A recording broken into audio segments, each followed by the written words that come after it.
سلام دوستان، به نام خدا. امیدوارم که هر جا هستین تنتون سالم و دلتون شاد باشه.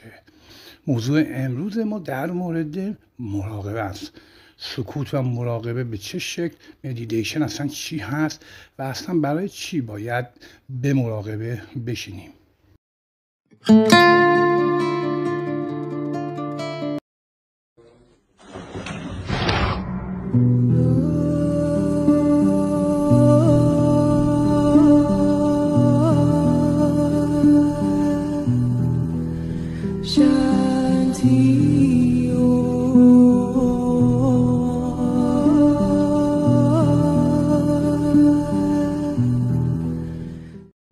یه موقع هستش که مثلا مراقبه برای چی؟ چرا مراقبه؟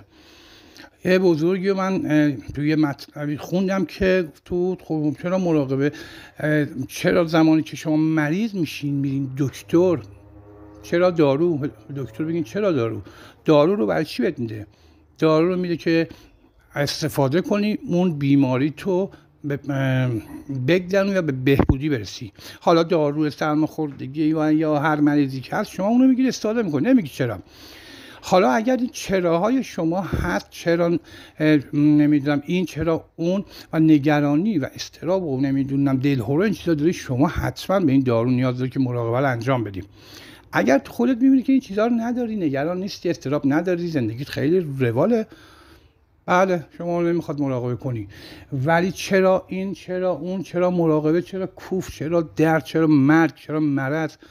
وقتی این همه چرا داری شما باید بشینی به مراقبه، چون مراقبه میتونه به کمک کنه که از این چراها بیای بیرون. بعدم جواب پیش کساییه که سوال نمیکنن. اینقدر سوال نکن، اینقدر نگو چرا این، چرا اون، چرا من بدبختم، چرا بی پولم، چرا فلانم. وقتی سوال نکنی، وقتی نخوای چیزی، وقتی رها کنی هر چیزی رو تو این دنیا رها کنی و دنبالش نباشی، برمیگرده بهت. یعنی شما هم جواب سوالات رو میگیری بدون اینکه سوال کنی، و اینکه زمانی که رها میکنی نسبت به هر چیزی، مالی باشه، عدم موضوع احساسی، رابطه، هر چی که باشه، رها که میکنی، سوال که نمیکنی، جهان هستی طوریه که همه اینا رو میذاره بغل شما. و بهتر این که سوال نکن.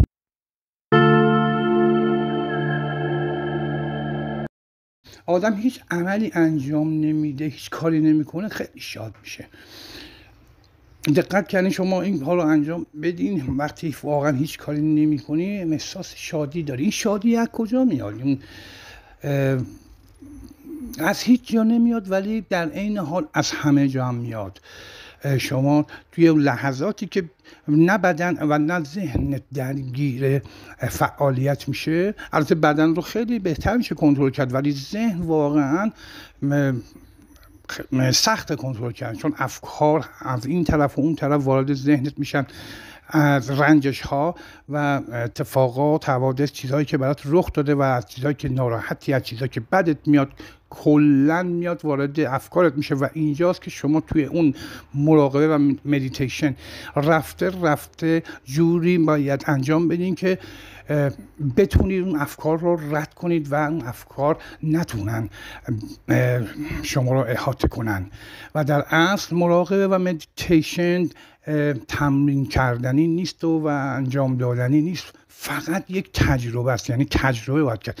این که بخوام تمرین کنم یک چیز مثل خیلی کارهایی که آدم انجام میده، خب تمرین و تکرارش خوبه، ولی توی مراقبه فقط شما تجربه کنید. تجربه هم به این صورت میشه که هر دفعه‌ای که شما دارید این عمل رو انجام میدین و با تمام اون افکارهایی که وارد ذهنتون میشه که بتونید مثل همون اتوبانی که صحبت کردم بدون هیچ نوع قضاوتی فقط تماشاشون کنید و یک مشاهدیت بمونید. با تنظیم تنفس ها، دم و بازدم، اون نفسی که وارد میشه و خارج میشه تماشا میکنید و هر افکاری که وارد ذهن شما شد بدون توجه کردن بهش بتونید که همون ادامه روند تنفس رو داشته باشید. اینم بگم که اگر کسی بخواد بگه نمیاد افکار، من این کار میکنم که کلا افکاری نیاد، اگر اینجوری باشه حتما یه مشکلی تو اون آدم وجود داره، چون به هیچ وجه نمیشه بگیم افکار نمیاد، حتما افکار میاد سراغتون و زمانی که شما داریم تنفسات رو نگاه میکنید و اون افکارها میان، اینجا مهمه که شما بهایی به اون ندین. اگر هم درگیر اون افکار شدین به سرعت برگردین به همون تنفسی که انجام میدادین.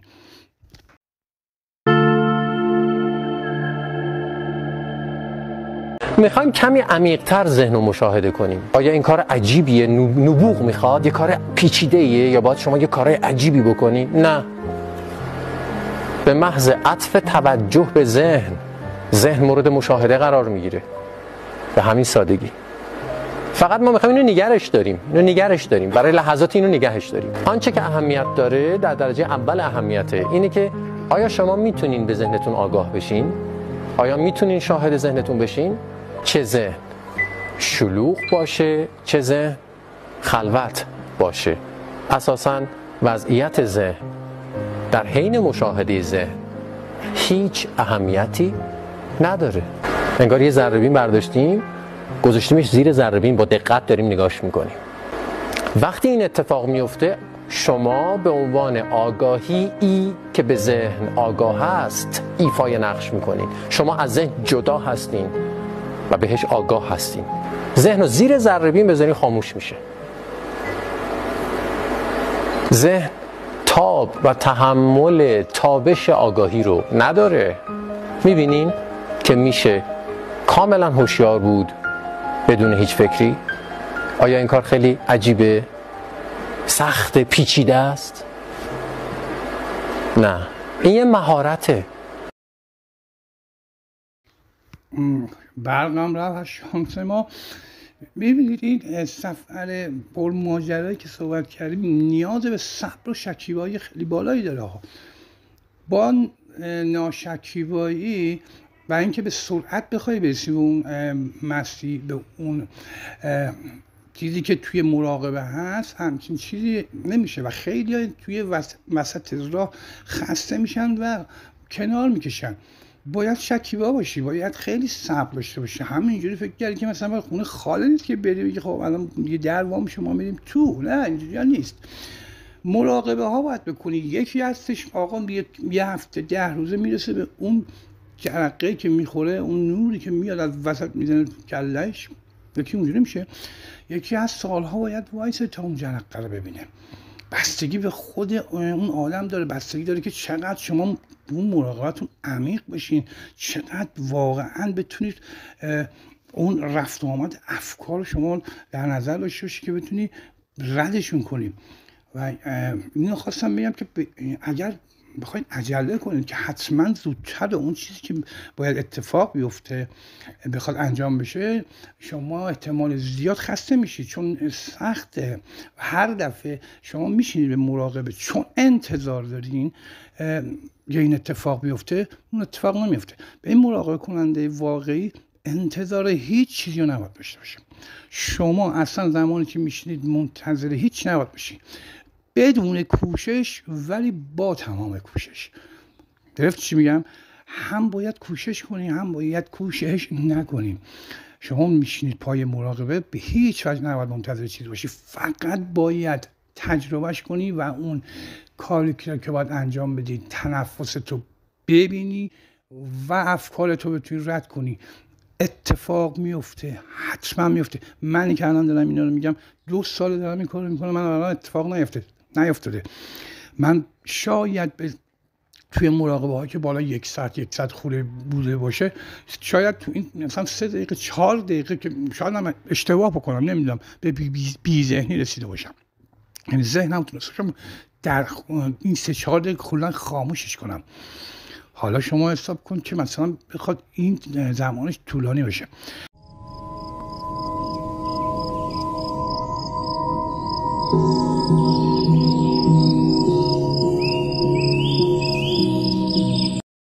خب دوستان، امیدوارم که از این ویدیو هم تا حدودی خوشتون اومده باشه.